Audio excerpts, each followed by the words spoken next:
اسی طرح اپنے موضوع کی طرف آتے ہیں۔ ایک معروف شخص گزرا ہے جس کا نام ہے سر ظفر اللہ خان۔ یہ ایک قادیانی تھا، ایک مرزائی تھا، اور یہ بڑا معروف تھا ان کے ہاں۔ اس کا نام ظفر اللہ خان ہے۔ جب ایک میڈیا پہ ایک محفل کے اندر بیٹھ کے علامہ احسان رحمہ اللہ تعالی کی کتاب ہے قادیات، اس کے اندر یہ بات درج ہے۔ ان سے ایک سوال کیا گیا، پوچھا گیا کہ آپ یہ بتائیں کہ آپ نے قائد اعظم محمد علی جناح کا آپ نے نماز جنازہ نہیں پڑھا، اس کی وجہ کیا ہے؟ ان سے سوال کیا گیا، پوچھا گیا۔ انہوں نے، معصوف نے جس سے سوال کیا گیا، انہوں نے جواب کیا دیا ہے؟ جواب انہوں نے بڑا ٹیکنیکل طریقے سے انہوں نے جواب دیا، بڑا عجب قسم کے انہوں نے جواب دیا کہ سامنے والے کو یا مسلمانوں کو یعنی اس کا ذرہ برابر بھی ان کو بھیانک نہ ہو کہ ظفر اللہ خان نے، اس قادیانی نے کس انداز میں جواب دیا ہے۔ جواب بھی دے دیا، تیر بھی لگا دیا، لیکن اپنی بات بھی رکھ لے، اپنی بات بھی رکھ لی۔ آپ اندازہ لگائیں کس قدر یہ ذہین فطین اور لوگوں کو اپنے دین کی طرف، اپنا جو ان کا عقیدہ ہے اس کی طرف کس قدر لوگوں کو راغب کرنے کا طریقہ ہے۔ اب ان کا جواب سنیں، بڑا حیرت انگیز جواب ہے۔ کیا کہتے ہیں؟ جس نے سوال کیا اسے یہ جواب دے رہی ہیں، کہہ رہی ہیں آپ اس بات کو ایسے سمجھ لیں، آپ اس بات کو ایسے جان لیں، ایسے سمجھ لیں۔ کیسے سمجھے، کیسے جانے؟ کہتے ہیں کہ ایک غیر مسلم نے مسلمان کا جنازہ نہیں پڑھا، یا آپ اس کو ایسے سمجھ لیں ایک مسلمان نے غیر مسلم کا جنازہ نہیں پڑھا۔ انہوں نے اپنا جواب دے دیا، شاید کہ ہمیں سمجھ نہیں آئی۔ انہوں نے یہ واضح کر دیا اپنے عقیدے کو کہ ایک غیر مسلم نے مسلمان کا جنازہ نہیں پڑھا۔ آپ سمجھ لیں، یا آپ ایسا سمجھے کہ ایک مسلمان نے غیر مسلم کا جنازہ نہیں پڑھا۔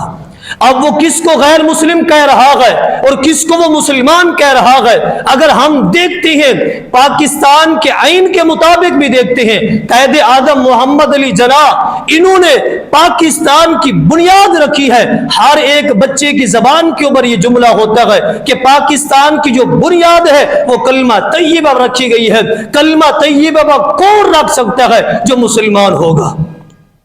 تو قائد اعظم محمد علی جناح ایک مسلمان ہے اور پاکستان کی بنیاد ابتدا کلمہ طیب رکھ رہے ہیں۔ ظفر اللہ خان ایک قادیانی نے، انہوں نے کس انداز میں ٹیکنیکل طریقے سے جواب دیا ہے، آپ سمجھ جائے ایک غیر مسلم نے مسلمان کا جنازہ نہیں پڑھا۔ یہاں انہوں نے بات واضح کر دی ہے۔ سمجھنے والوں کو بات سمجھ آئی یا نہیں آئی؟ بات انہوں نے واضح کر دی ہے، یہاں پہ آپ بات سمجھے۔ اسی طرح اس قانون کے تحت اور ہمارے سپریم کورٹ کے تحت جو ایک اجازت نامہ ملا ہے، اسی کے تحت یہ بات واضح ہو رہی ہے، اسی کے تحت یہ بات واضح ہو رہی ہے۔ جو شخص اپنے عقیدے کو یہ کہہ رہا ہے اور اپنے آپ کو وہ ڈکلیئر کر رہا ہے کہ ہم غیر مسلم ہیں، تمہیں پھر کس چیز کی ضرورت پڑی ہے کہ تم اجازت دے دو کسی غیر مسلم کو کہ وہ اپنے مذہب کی اور اپنے عقیدے کی وہ تشریح کرے؟ پہلے تو یہ ثابت کرنا ہے کہ وہ مسلمان ہے، وہ ان کا کوئی مذہب ہے، یا وہ مسلمان ہے، وہ غیر مسلم ہے، وہ کافر ہے، وہ کس حد تک ہے۔ پہلے ان کا عقیدہ یہ سارا واضح کرنا پڑے گا، یہ دلیل اور ثبوت دینا پڑے گی کہ ان کا مذہب کیا ہے۔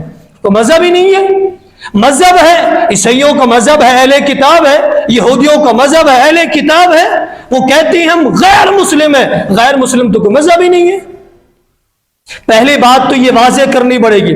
دوسری بات، شریعت نے، اگر ہم اس کو شریعت کی روح سے نہیں، شریعت کی روح سے نہیں، پاکستان کے آئین سے بھی ہم اگر اس کو دیکھتے ہیں، قادیانی کو ہم دیکھتے ہیں، مرزائیوں کو دیکھتے ہیں کہ پاکستان کے آئین کے مطابق پاکستان کے آئین نے، قانون نے انہیں کس حیثیت سے نوازا ہے۔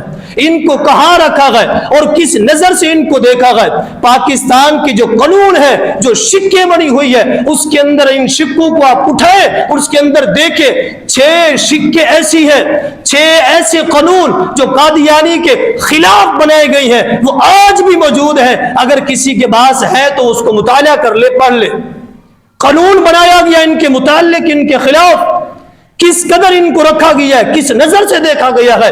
اب سمجھے پاکستان کے آئین کے مطابق یہ میرے لیے ضروری ہے، آپ کے لیے ضروری ہے کہ آپ خود بھی ان قانونوں کو اور ان سکوں کو اب یاد رکھیں اور اپنے بچوں کو بھی حفظ کروا دیں، اپنے بچوں کو بھی سمجھا دے، حفظ کروا دے۔ یہ آج نہیں، کل یہ پھر اٹھیں گے، پرسوں پھر اٹھیں گے، اس نسل میں، اگلی نسل میں یہ ایک فتنہ برپا کرتے رہیں گے، تاکہ ہمارے بچوں کے ذہن کے اندر یہ بات پہلے سے درج ہو، ان کے علم میں موجود ہو کہ یہ قادیانی قانون نے انہی کو اس نظر سے دیکھا ہے۔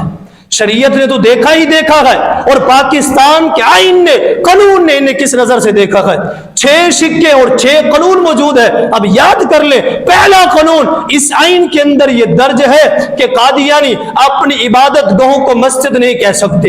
ایک بات، قادیانی ایک پاکستان کے اندر اذان نہیں دے سکتے، اپنے آپ کو قادیانی 3 نمبر مسلمان نہیں کہہ سکتے، اپنے مذہب کو اسلام نہیں کہہ سکتے۔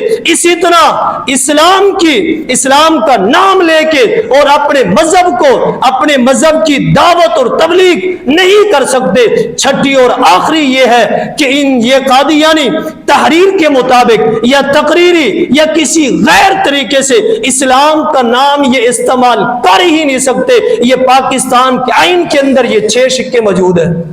پاکستان کے آئین نے بھی انہیں ڈکلیئر کر دیا ہے کہ تمہیں اجازت ہی نہیں ہے تم اسلام کا نام یوز کرو، یا اسلام کے نام کے اوپر اپنے آپ کو مسلمان کہو۔ انہیں غیر مسلم قرار دیا گیا، آج بھی موجود ہے۔ لیکن پھر کس حیثیت سے اور کس نظریے سے، کس سوچ سے یہ فیصلہ کر دیا گیا اور یہ بات بتا دی گئی، انہیں اجازت دی گئی کہ آپ اپنی مرضی کا اپنے مذہب کی تشریح کر سکتے ہیں، قرآن مجید کی آپ تشریح کر سکتے ہیں۔ اس کو آپ کے اندر کوئی جبران نہیں ہے۔ پہلے تو ان کا مذہب ثابت کرے، مذہب ہی نہیں ہے تو قانون کو دیکھے۔ ہمارے لیے ضروری ہے جو ہم نے فیصلہ کیا ہے اس فیصلے کی نظر ثانی ضروری ہے۔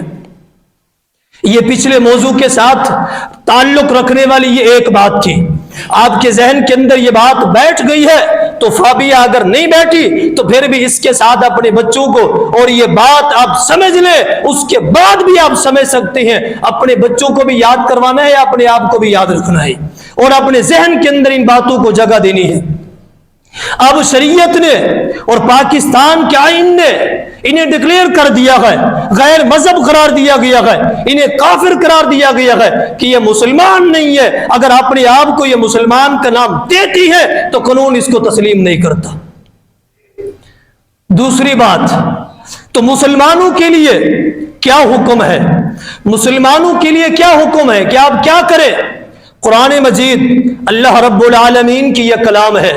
مسلمانوں کے پاس اللہ رب العالمین کی طرف سے یہ تحفہ ہے، یہ کلام دی گئی ہے، یہ انسان کی پوری زندگی کی، شب و روز کی یہ رہنمائی کرتی ہے، انسان کو لے کے جاتی ہے، حلال اور حرام کی تمیز بتاتی ہے، صحیح اور غلط انسان کو یہ سمجھاتی ہے، انسان کو حق اور باطل میں فرق کرنے کا طریقہ یہ کتاب سمجھا رہی ہے۔ اگر انسان اس کے اندر غور و فکر کرے، انسان اس کے اندر تدبر کرے، انسان اس کتاب کے اندر تفکر کرے تو یہ کتاب انسان کو یہ واضح کر کے بتا دیتی ہے یہ دن ہے اور یہ رات ہے، یہ صحیح ہے، یہ غلط ہے، یہ حلال ہے، یہ حرام ہے، یہ واضح کر کے انسان کو بتا دیتی ہے یہ بات۔